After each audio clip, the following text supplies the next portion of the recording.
परमेश्वर की प्यारी आत्माओं से पुनर्निवेदन है, सत्संग प्रारंभ हो रहा है। कृपया सत्संग स्थल पर शांतिपूर्वक विराजमान होकर के श्रद्धा से सत्संग सुने। तो परमात्मा कहते इस असुख बाढ़ में पड़ो जिससे भगवान की भूल पड़े। तो सत्संग में आने से फिर हमें याद होता है कि भगवान की कितनी आवश्यकता है। तो सत्संग में आने से फिर सुखी भी भगवान की भक्ति करेंगे। यदि दुखी व्यक्ति भक्ति करते हैं तो सुख देता है परमात्मा, उसका गुण है। और यदि सुखमय ही भक्ति करते रहें तो दुख ना हो। और मूल काम मनुष्य जीवन का भक्ति ही करना था, वो हम भूल चुके थे। तो इसका ज्ञान संत और परमात्मा ही दिलाते हैं, सतगुरु दिलाते हैं। सतगुरु का बहुत अभाव हो गया और सत्संग सुन सुन कर इंसान बहरे हो गए। इन नकली संतों के अटपट खटिन, उनको बात का पता नहीं, कोई कख इनको पास नहीं। श्रद्धालु उनके ऊपर ड्योट होकर के समर्पित होकर के अपना जीवन नाश कर गए। इतना बिगाड़ दिया धार्मिक इस मार्ग को। अब सेट करना दास के लिए कितना कठिन हो रहा है। इतने टीवी चैनल चलते हैं, सब पर कोई बकवाद घड़ी जाती है इन संतों के द्वारा, कख भी पता नहीं, और सब सुन सुन कर बहरे हो लिए और उनको फाइनल मान चुके। तो इसका अब धीरे धीरे निवारण होगा इस संकट का। और सभी शिक्षित है, देख रहा दास के इतना विपरीत मार्ग है समाज के और पूर्व ज्ञान के, और उसके बाद भी कितनी सफलता मिली है, क्योंकि इसमें सत्यता घनी है और सत्य को कोई मिटा नहीं सकता। वो अपना स्थान बनाया करती है लेकिन उसकी स्पीड स्लो होती है। भले ही धीरे धीरे चलेगा लेकिन ये सफल होगा और एक दिन पूरा विश्व इस ज्ञान को और इस भगवान को स्वीकार करेगा और उद्धार होगा, सुखी होगा।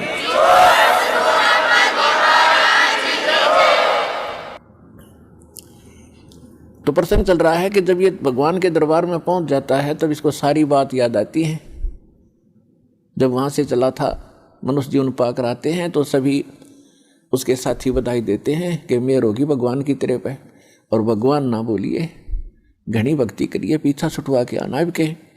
तो वहाँ से हम भी बहुत खुश होते हैं कि परमात्मा भी को और काम मैं नहीं करूँ, आपको याद करूँगा, और आप जो मस्तिष्क में लिखा वो तो आप देते ही देते हो। ये तो विधान है भगवान का। और पेट गुजारे के लिए आवश्यक काम करूँगा, बाकी समय में आपको याद करूँगा। तो यहाँ आने के बाद इसको इतनी भूल गिर देता है ये काल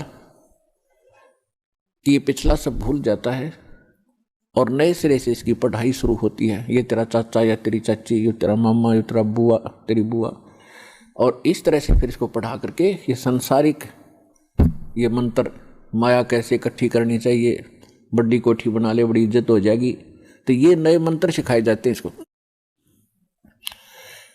और जब ये सत्संग में आता है तो इसको पता चलता है कि एक काम और आवश्यक था इस मानव शरीर का, जो शुरू भी नहीं किया। तो वहां से परमात्मा के दरबार में जब ये जाता है, इसको सारी बात याद आती है और फिर ये हाथ जोड़ता है धर्मराज के सामने कि हे महाराज, एक मनुष्य जीवन और दे दो, अब के कति नहीं बोलूँगा। धर्मराज फिर उसकी पिछली हिस्ट्री चालू कर देता है। असंख्य जन्म हो गए, हमने मानव शरीर प्राप्त किया, इनमें बकवादों में खोया, और वहाँ जाके फिर इनमें रोया। तो वो उसकी थोड़ी सी क्लिप दिखा देता है कि ले, तू तो झूठा बहुत है, और पहले भी ऐसे प्रॉमिस तूने किए थे, एक पूरा नहीं करा। उसकी पिछली फिल्म चला देता, देख इस जन्म में मनुष्य जीवन मिला, क्या कह रहा है तू और क्या कर रहा है जाके नीचे, और आके फिर क्या कह रहा है, एक जन्म और दे दो, फिर दूसरा, फिर तीसरा। 1 मिनट के अंदर उसको हजारों मनुष्य जन्म दिखा देता है कि गधे तू ऐसी बकवास करता है, यहाँ के तेरी समझ में आ जाती है, वहाँ तू सुनता नहीं, भाग यहाँ से। उसको गधे की योनि में ठोक दिया जाता है। तो पुण्यात्माओं, ये गॉड गिवन स्पिरिचुअल नॉलेज है। अब वो शंका भी समाप्त होगी है, कोई यूँ का किसने देखा है, भगवान ने बताया करके ये। और इसमें भी कोई यूँ कहे कि किसने देखा देखी जाएगी, तो वो तो नालायक आदमी, पत्थर है, इंसान नहीं, वो शैतान है। कहते हैं जब माँ के गर्भ में तू रो रहा था, परमात्मा ने तेरी पुकार सुनी और ठीक ठाक तेरा शरीर बाहर कर दिया, और बाहर आके अब तू भूल गया। कहते उस समर्थ की रीज भुलाई, अब कुल कुटुंब से राता, गर्भ के अंदर बचन भरे थे, कहाँ गई वो बाता। परमात्मा कितने प्यार से समझाना चाहते हैं, भूल गए उन दिनों को। उस समर्थ की रीझ छुपाई, उस परमात्मा ने तेरे ऊपर रहम किया, खुश हुए और तेरे को मनुष्य जीवन देकर माँ के गर्भ से संकट से बाहर निकाला। नहीं तो बहुत से बच्चे गर्भ में मर जाते, माँ भी मर जाती साथ में। उसकी मेहर से ही तुम ठीक ठाक यहाँ बाहर जन्म लेते हो।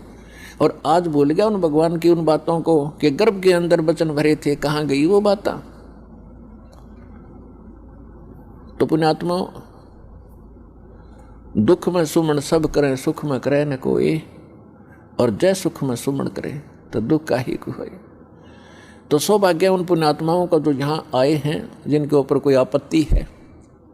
दास यहाँ देख रहा है कि 80% व्यक्ति भक्त श्रद्धालु केवल दुखी ही आए हैं। कोई रोग से दुखी है, कोई और अन्य शोक है उसको, या कोई अन्य प्रॉब्लम उसके ऊपर आई हुई है।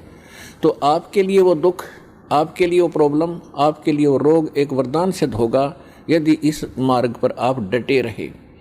देखो, एक दिन में कोई वस्तु परफेक्ट नहीं होती। बच्चा जन्म लेता है, आपको खुशी होती है, धीरे धीरे बड़ा होता है, 15, 16, 20 वर्ष के बाद जाकर वो कुछ अपना धंधा करने योग्य होता है। इसी प्रकार आप बीज बोते हो। मान लीजिए आपने आम का बीज बोया, उसकी परवरिश की, देखभाल की, पौधा बना, फिर पेड़ बन गया, और पेड़ बढ़ने के बाद फिर उसका फल लगेंगे। इतने फल लगेंगे कि लदपद हो जाएगा, आप भी खा लोगे, रिश्तेदार भी छिक लेंगे। ठीक इसी प्रकार आज आपको, जिनको आज मंत्र मिला है, उन्होंने आज ये सत भक्ति रूपी पौधा आपने आज बीज बोया है इसका, और इसकी सिंचाई करना यानी भक्ति करना, दान धर्म करते रहना, मर्यादा रखना, इसकी बाड़ बनाना। बाड़ बनाने का मतलब है मर्यादा रखना, नियम भंग मत करना। धीरे धीरे रे मना, धीरे सब कुछ होए, माली सींचे सो घड़ा, समय आए फल होए। जैसे माली का मतलब है जो उस प्रोसेस से परिचित, उसका विद्वान है, बाग बगीचे लाने वाला। वो बीज बोता है और उसमें सैकड़ों पानी घड़े डालता है, वाटर पानी के, और धीरे धीरे वो बड़ा होता है। उसको मालूम है, उसको 100% ज्ञान है, वो पूरा उसके ऊपर विश्वास है उसको कि एक दिन ये पेड़ बनेगा। अगर मैं इसकी सुरक्षा ठीक रखूँगा, इसको रोग से बचा कर रखूँगा, और बड़ा होए पाछा फिर देखना मेरे वारे न्यारे कर देगा। तो ठीक इसी प्रकार ये राम नाम का आज ये सच्चा बीज बोया है। आज तक तो आपको आम का नाम लेकर बबूल का बीज बुआ रखा था, और उस बबूल यानी किक्कर की डंडी की आप खूब सेवा भी कर रहे थे। तो बबूल कहता बबूला लगेंगे, आम नहीं लग सकते।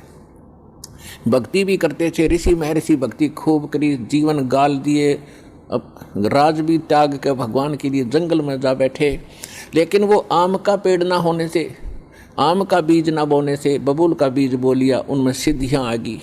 आन उपासना करते रहे, पूर्ण परमात्मा की भक्ति ना करके काल भगवान ब्रह्म या ब्रह्मा विष्णु महेश तक की भक्ति करके उन्होंने बबूल का बीज बो के बबूल ही प्राप्त किया।